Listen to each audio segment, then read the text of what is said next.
Ben voilà, Pierre m'a présenté, je m'appelle Simone et j'habite à Calais. Je suis une Calaisienne de souche calaisienne, mes parents l'étaient aussi. Et Calais, c'est toute ma vie. J'ai grandi là, j'ai toujours vécu là, et Calais, avant, c'était une ville très agréable. J'adorais m'y promener, on était tranquille, on était en sécurité, il y avait toujours beaucoup de monde, l'été comme l'hiver, et Dieu sait que les étés par chez nous, pourtant, ils ne sont pas très agréables, il fait jamais très beau, mais bon, c'était vivant. Et puis, il y a quelque temps, il y a eu des réfugiés à Sangatte. Et Sarkozy a décidé de vider le squat de Sangatte, on va dire ça comme ça, et ces réfugiés sont arrivés à Calais. Même moi, dans un premier temps, je disais, c'est des gens malheureux, ils sont paumés, ils n'ont rien, on peut peut-être les aider. Et vous dire comment ça s'est fait, j'en sais rien, mais du jour au lendemain, on s'est retrouvé avec des milliers, mais je dis des milliers de migrants. Actuellement, ils sont à 18 000 dans ce qu'on appelle la jungle. Oui, 18 000, c'est horrible, parce qu'ils ont fait carrément une ville dans la ville. Ils ont discothèques, commerce, école, coiffeurs, ils ont même... non, je ne me permettrai pas de vous le dire, mais je pense que vous avez compris, pour les besoins des messieurs, bien sûr. Et ils ont fait des routes, ils ont donné des noms à ces rues, ils ont élu un maire. La police ne peut même pas entrer dans ce qu'ils appellent le quartier musulman, c'est interdit. Jusque-là, on aurait peut-être pu supporter, mais on ne peut pas supporter l'insupportable quand on voit que, à longueur de temps, c'est tous les jours, toutes les nuits, ce sont des émeutes. Ils déboulent en centre-ville à 2, 3, 4 000, partout. Ils frappent sur les voitures à coups de barre de fer. Ils agressent les gens, ils vont même agresser les enfants. Il y a des viols, il y a des vols. C'est inimaginable ce qu'on subit. Ils rentrent chez les particuliers. Les gens sont chez eux, sont à table, ils rentrent, ils veulent manger, ils se servent, tabassent parfois aussi les gens, ils volent ce qu'ils peuvent voler et après, ce qu'ils ne peuvent pas prendre, ils le saccagent. Et quand on veut se défendre, on a la police sur le dos. La police ne prend plus aucune plainte depuis longtemps maintenant. Mon propre fils s'est fait agresser aussi. Il se promenait tranquillement au centre-ville, il était en train d'écouter sa musique, il avait les écouteurs aux oreilles, quand on lui a tapé sur l'épaule. Il s'est retourné pensant que c'était un copain à lui. Il avait en face de lui 3 clandestins, pardon. Et il s'est pris un grand coup de barre de fer en pleine tête. Mon fils est quand même assez costaud, donc il a réussi tant bien que mal à accuser le cul, il s'est défendu, et bon, les 3 se sont pris une trempe, mais il a entendu sur le côté qu'il y avait du bruit, il y avait une trentaine de migrants qui venaient pour le massacrer. Et donc il est téméraire mais pas kamikaze, il s'est sauvé. Quand j'ai vu mon fils rentrer comme ça, franchement, je me suis dit, mais ils auraient pu me le tuer, quoi. Et il n'est pas le seul. Ils agressent les enfants quand ils reviennent de l'école, ou qu'ils partent à l'école, ou qu'ils vont au collège. Ils vont jusqu'à prendre les bus scolaires, montent avec les enfants dans les bus scolaires. Là, il y a le 23 janvier, ils ont fait une grosse émeute à Calais. Ça a été horrible. Ça a duré toute l'après-midi, toute la soirée. Ils ont jusqu'à attaqué la statue du général de Gaulle. Ils ont écrit dessus « Nique la France » avec le drapeau de Daesh en dessous. Voilà. Qu'est-ce que je peux vous dire de plus que ce qu'on subit? Ils manifestent parce que sur leurs conditions d'accueil, mais plus on leur en donne, plus ils en veulent. Ils en ont jamais assez. Jamais, jamais, jamais. Quand on les croise, c'est « donne monnaie, donne téléphone ». Si on ne donne pas, on se fait tabasser. Et ne comptez pas sur la police pour vous aider. Je vous dis, ils ne prennent même plus les plaintes. Quand on veut manifester, on se prend la police sur le dos.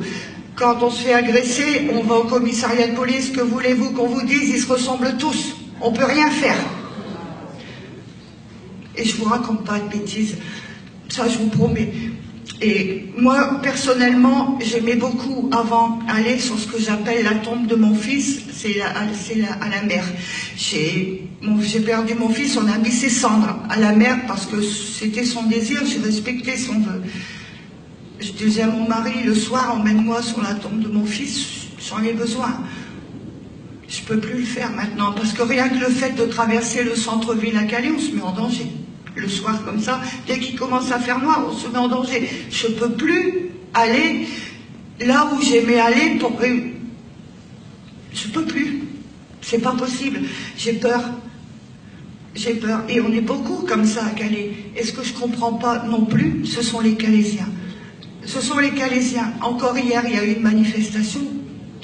On était peut-être une petite dizaine de Calaisiens. Et tous les autres, ils étaient où? Mais la peur n'évite pas le danger. Le gouvernement nous a abandonnés. Ils ont décidé de condamner Calais. Et si nous, Calaisiens, on ne bouge pas, on va choper tous les migrants de France là, et nous, on est fichus, on est morts. Et les Calaisiens, des moutons, je ne les comprends pas. Et hier, donc, j'étais à cette manif, j'étais en plein dedans, avec mon mari, mon fils, des amis. Et il y a eu le général Picmal qui était là. Il a parlé.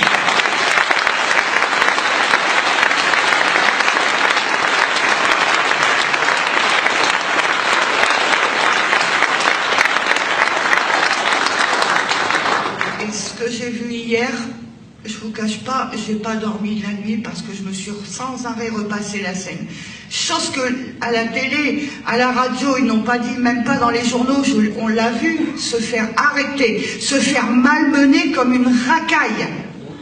Lui qui est quand même une icône, une image de la France, qui mérite tous les respects, tous les honneurs dus à son grade, comme une racaille. On l'a vu se faire plaquer par terre, le policier lui mettre le pied sur la nuque. Je vous promets, aussi vrai que je suis devant vous, on l'a vu. Ensuite, ils l'ont traîné, ils l'ont ramassé, ils l'ont emmené, chacun par un bras, ses pieds ne touchaient même pas terre. Et ils nous ont chargés, bien sûr. J'ai eu de la chance d'être là aujourd'hui devant vous parce que mon mari, qui a été assez malin, nous a fait passer par derrière les fourgons de gendarmes, de CRS, de canons à eau qu'il y avait. Sinon, ben, j'étais embarquée, je serais encore en garde à vue aujourd'hui. Et qu'est-ce que j'avais fait de mal? J'étais venue là. Là, pour protester contre l'immigration massive, invasive qu'on subit à Calais. Vous vous rendez compte que même les commerces ont perdu de 40 à 60% de leur chiffre d'affaires, alors qu'avant Calais, c'était une ville florissante, c'était gai, c'était animé, il y avait toujours des étrangers pendant les périodes de vacances d'été, les périodes de fêtes de fin d'année. Aujourd'hui, il n'y a plus rien. Plus rien. Tous les commerces qui avaient ouvert en centre-ville, ils sont tous fermés un par un. Calais, c'est une ville morte. Une ville morte à cause de ces clandestins qu'on a là. Et quand ils descendent comme ça dans les rues de Calais, armés avec leurs barres de fer et des cocktails Molotov aussi. Attention, ils ont été surpris en train d'en faire, mais moi je ne comprends pas pourquoi on ne les punit pas. Pourquoi, quand la police les attrape, les relâche aussi vite? Alors que si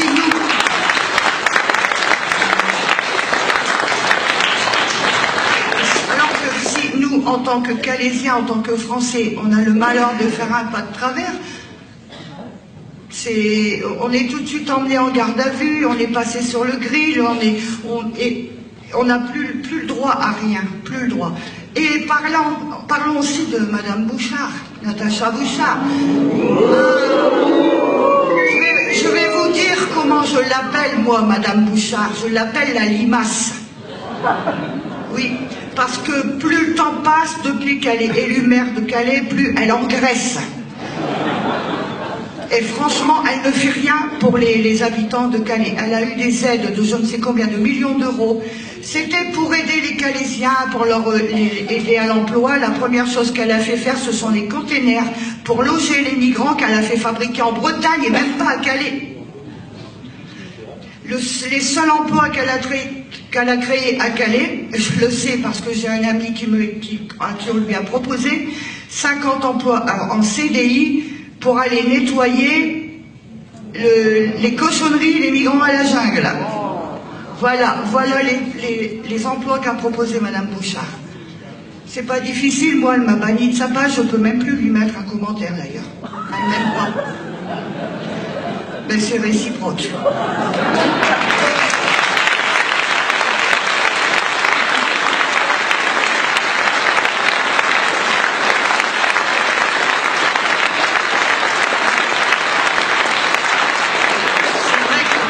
Comme disait Pierre, je ne suis pas une intellectuelle, j'ai pas fait des grandes études parce qu'ayant perdu mon père jeune, j'ai été obligée d'arrêter l'école très jeune aussi pour pouvoir aider.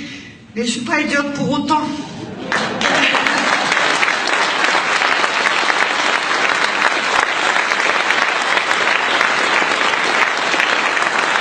Et c'est vrai que c'est pas pour autant que je suis idiote et je vois clair. Je sais de quoi je parle et on le vit tous les jours. Tous les jours. Alors maintenant, il y a aussi une chose qui se passe, c'est que ce sont les no-borders qui... Alors là, les no-borders, c'est la pire racaille qu'il peut y avoir, parce que c'est eux qui poussent les clandestins qu'on a à Calais à foutre, à mettre le... On va le dire comme ça, le bordel, hein. Mais c'est bien pire que ça. Ils sont aux quatre coins de la ville avec leur talkie-walkie puis ils leur donnent leurs ordres. J'ai vu les CRS reculer, moi, devant les migrants l'autre fois. Hein, j'en ai pleuré. Parce que je me suis dit, c'est pas normal. C'est pas normal. On est chez nous, on est dans notre pays, on est dans notre ville. Les CRS devraient plutôt... C'était aux migrants de reculer et pas l'inverse. Pas l'inverse. Alors, ils manifestent parce que... Comment donc? Ils veulent 2000 € d'argent de poche par mois. Personnellement, moi, je les ai pas. Ça, c'est... Ils veulent une voiture et aussi une maison, bien sûr.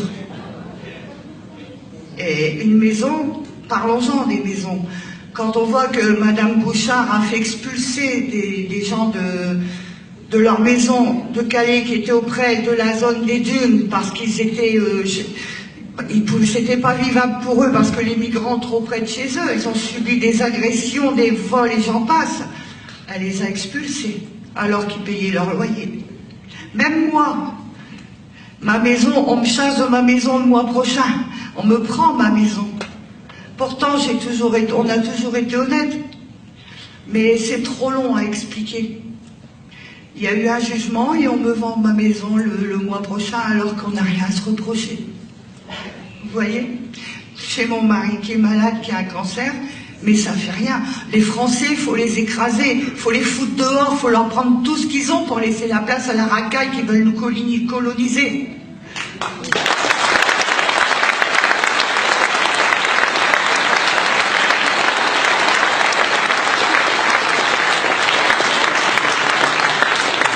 Racaille dont on nous dit que ce sont des richesses culturelles pour nous. Je me demande où allaient leurs richesses culturelles, parce que s'il s'agissait de saccager, de détruire, de voler, de violer, et j'en passe, les Français étaient tout à fait capables de le faire eux-mêmes, ils avaient qu'à demander. Hein?